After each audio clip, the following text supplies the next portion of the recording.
avec le climat, c'est...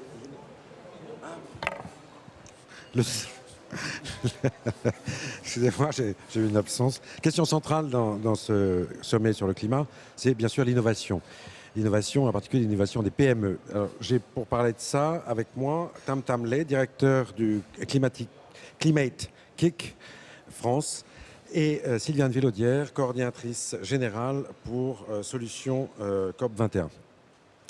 Alors, Monsieur Lay, on va commencer avec vous. Dites-nous un peu en 2 mots ce que c'est que Climate Kick.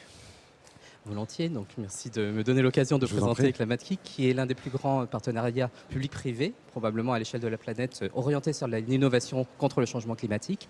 Mais malgré tout, effectivement, comme nous sommes assez jeunes, nous ne sommes probablement pas si connus du grand public. C'est d'origine il s'agit à l'origine d'une initiative de la Commission européenne, qui a donc voulu sélectionner dans quelques sujets d'impact sociétal majeur, dont bien sûr le changement climatique, des consortiums très ouverts qui pratiquent de l'open innovation et qui réunissent des chercheurs, des universitaires, mais aussi des entreprises, grandes, petites, et des ONG, enfin finalement tous les acteurs qui pouvaient contribuer à travers l'Europe à ces thématiques-là. Donc au départ, nous sommes partis d'une petite communauté, d'une trentaine de partenaires. Aujourd'hui, c'est 250 partenaires à travers 12 pays, mais c'est aussi un grand nombre d'étudiants, un grand nombre de start-up que nous accompagnons, que nous stimulons. Et donc en fait, on est vraiment sur un mécanisme qui tient un peu de l'agence de financement, mais qui tient surtout de la co-construction, de l'innovation concrète contre le changement climatique. Est-ce que vous pourriez nous donner quelques exemples? Parce que c'est vrai que ça semble être une question centrale, cette question de l'innovation. Donc il doit y avoir certaines choses qui émergent. Vous faites émerger des innovations. Et qu'est-ce que vous pourriez donner comme exemple? Tout à fait. Alors je dirais on a des innovations qui sont à l'échelle de programmes plutôt sur de l'intégration de technologies. Donc beaucoup de technologies existent sur le marché, comme on le sait, mais la grande difficulté est de les faire adopter et de les faire travailler en synergie. Donc ça, ce sont des programmes qu'on va voir typiquement à l'échelle de réseaux de villes ou de réseaux de régions en Europe. Et puis à l'autre bout du spectre, en quelque sorte, on a des startups extrêmement dynamiques et brillante qu'on découvre, qu'il faut aller chercher parce qu'il est très rare qu'une start-up travaille sur le climat, c'est pas une raison d'être pour une start-up, mais qui sont repérés par nos collaborateurs et par nos partenaires comme ayant un potentiel d'action sur le climat. Donc je vais vous donner des exemples très concrets. On en a une qui s'appelle Carnot Computing, qui est partie des big data, donc en fait des data centers, des grands centres de calcul, dont il faut savoir que 50% de l'énergie qu'ils consomment est passée dans l'aération, la ventilation. Donc c'est évidemment une très grande perte d'énergie, c'est aussi des émissions de gaz à effet de serre, alors qu'on pourrait utiliser en complément de ces data centers beaucoup plus de distribution du calcul. Donc en fait, sans entrer dans les détails, cette start-up a élaboré un système qui permet de distribuer des calculs de très grande performance pour la génétique, pour le film 3D, pour la finance, etc.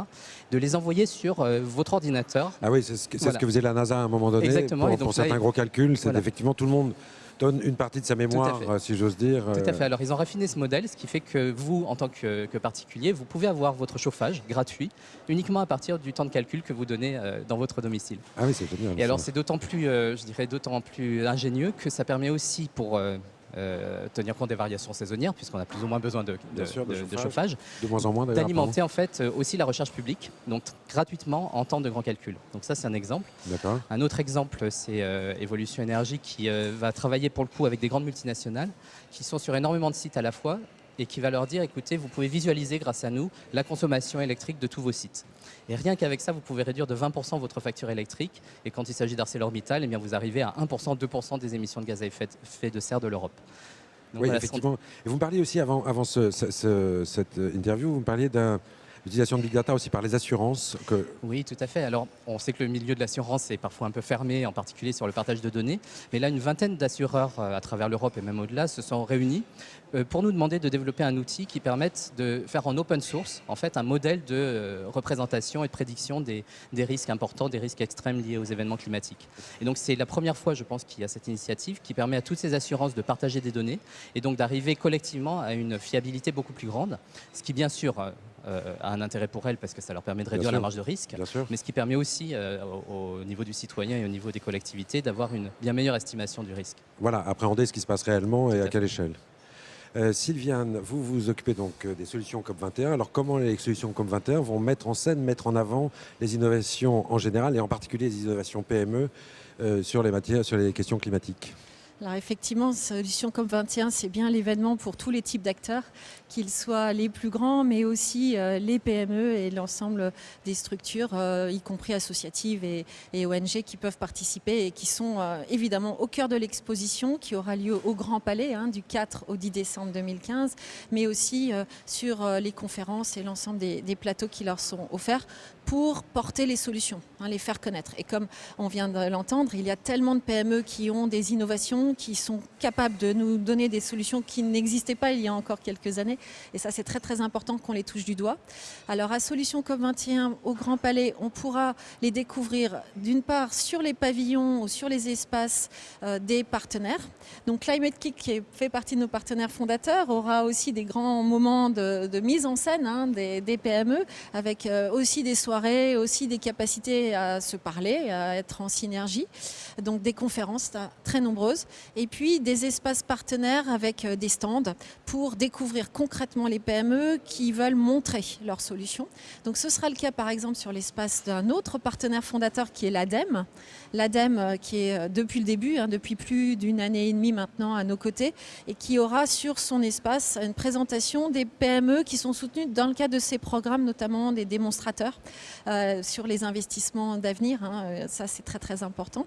On a aussi avec l'INPI une présence des PME qui viendront du monde entier, puisque les offices de propriété industrielle de l'ensemble des pays du monde, nord, sud, vraiment partout, pourront faire valoir et faire connaître les PME qui ont déposé des brevets d'éco-innovation sur les sujets climat. Donc ça va être formidable aussi, sur plus de 200 mètres carrés, 60 PME venant du monde entier qui présenteront leurs innovations climat. Et puis aussi nos pavillons thématiques, donc tant dans les domaines de transport, de la mobilité, beaucoup de PME qui ont des innovations là aussi formidables sur tous les types de transport, qui pourront nous présenter cela sur ces pavillons thématiques, sur les pavillons commerce, vraiment sur tous nos pavillons. Et puis je n'oublie pas, dans notre nef centrale, au Grand Palais, on connaît cette nef si merveilleuse et si grandiose. Oui, splendide, oui. Sur la nef centrale, un espace réservé aux startups. Alors là, très précisément, les startups avec des applications où le public pourra découvrir sur la base de ces applis l'ensemble des startups qui auront envie là aussi de faire connaître leurs innovations climat. Donc vous voyez bien des occasions. Oui, ce qui est génial avec tout ça, c'est que c'est ouvert au grand public. C'est ça qui est important sur lequel il est important d'insister, c'est que ce n'est pas juste réservé à des spécialistes, etc., mais ce sera ouvert au grand public. Donc je vous donne rendez-vous dans quelques semaines, quelques mois, à la COP21, Solutions COP21, dans le Grand Palais, pour le sommet COP21. Avec grand plaisir, et que les PME et que les startups rentrent bien sur le hub des solutions climat. D'ores et déjà, la plateforme web qui existe déjà, et absolument. Le hub des solutions climat, rentrez-y, alimentez-la, il y a énormément de solutions pour tous. Absolument. Merci à vous. Merci.